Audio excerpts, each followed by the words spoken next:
నేను 6వ తరగతి చదువుతున్నాను.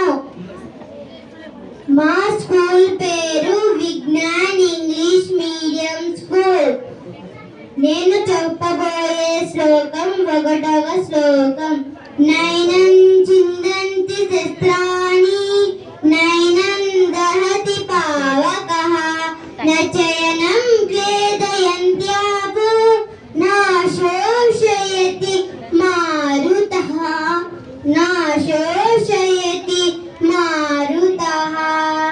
భావం: జీవాత్మ కత్తికి తెగదు, అగ్నికి కాలదు, నీటికి నానదు, అట్లే గాలికి త్రోయబడదు.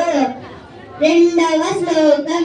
యదా యదా హి ధర్మస్య గ్లానిర్భవతి భారత అభ్యుత్థానమధర్మస్య తదాత్మానం సృజామ్యహం తదాత్మానం సృజామ్యహం.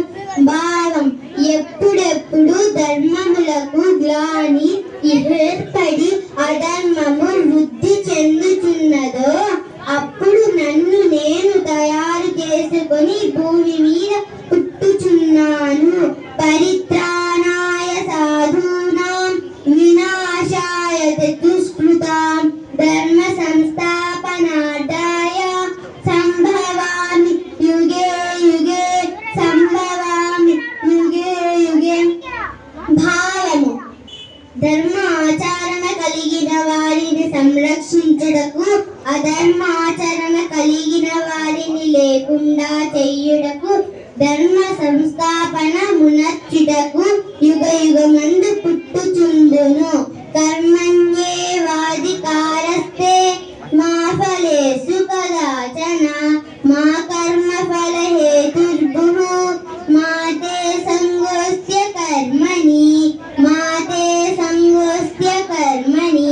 భావం: కర్మ సంపాదించుటయందే నీకు అధికారము కలదు. కర్మ ఫలములందు ఆశపడవలదు.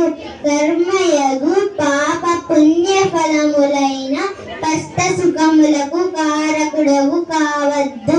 అట్లే కర్మ వచ్చునని దానికి సంబంధించిన పనులు మానవద్దు. ధన్యవాదాలు.